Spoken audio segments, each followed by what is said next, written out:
Ces questions-là, tous les pompiers se les posent un jour ou l'autre. Ils ont juste besoin de comprendre, de voir comment la machine tourne, de connaître l'histoire de notre profession. On l'apprend plus au nouveau, comme on faisait avant. C'est bien dommage. Il n'y a plus que les chefs pour s'en souvenir maintenant. Je vais te mettre au parfum. Quand est-ce que tout a commencé? Hein? Tu te demandes où, quand, comment? Eh bien, je dirais que ça a démarré à l'époque de la guerre civile. Même si notre règlement dit que c'est plus ancien. En fait, tout s'est vraiment emballé avec l'arrivée de la photographie. Puis il y a eu le cinéma au début du XXe siècle, la radio, la télévision, qui se sont diffusées en masse. Et pour les besoins de la masse, tout est devenu plus simple.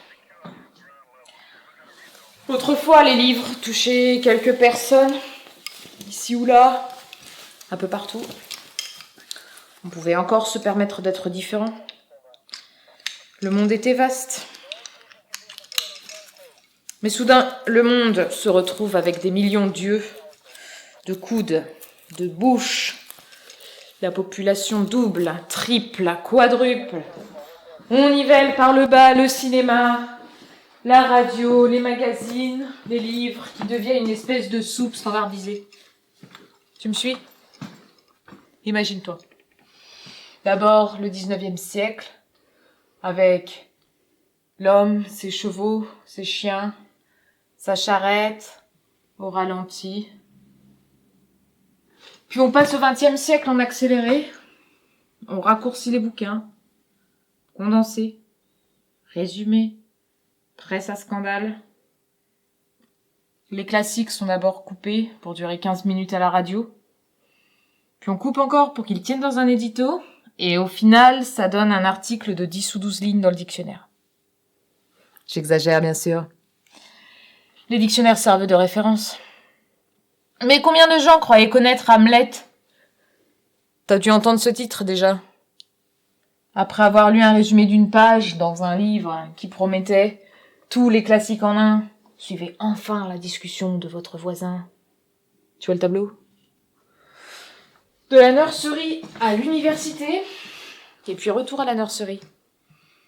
Voilà notre évolution intellectuelle depuis 500 ans. Accélère le film. Clic, clac. Vite, cours, va, vole, loin, là. Qui, que, quoi, où, hein? Ah. Pif, paf, pouf, et bim, bam, boum. Des résumés de résumés. Des résumés de résumés de résumés. La politique.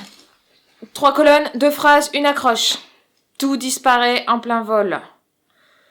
L'esprit humain est emporté par le tourbillon des éditeurs, des diffuseurs et des producteurs qui font tourner leurs grandes centrifugeuses et envoient balader toutes les pensées chronophages.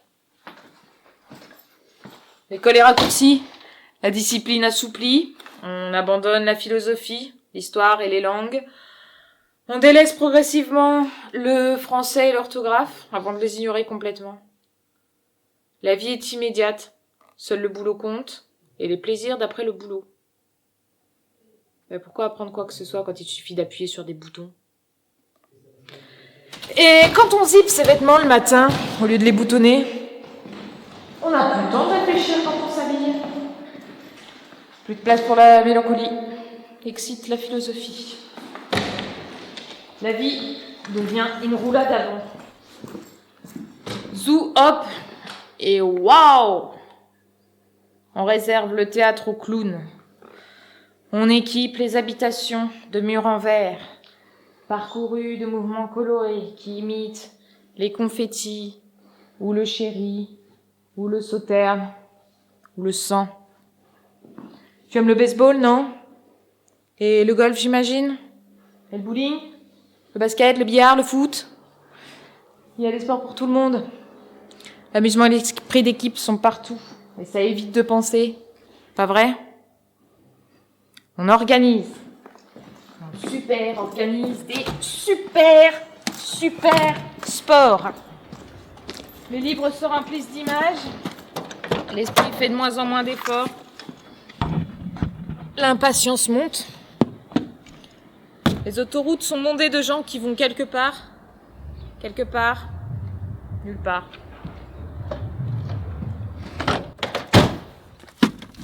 Ils se déplacent ici et là, au rythme des marées lunaires, et vivent dans des logements d'un jour qu'un autre habitait la veille.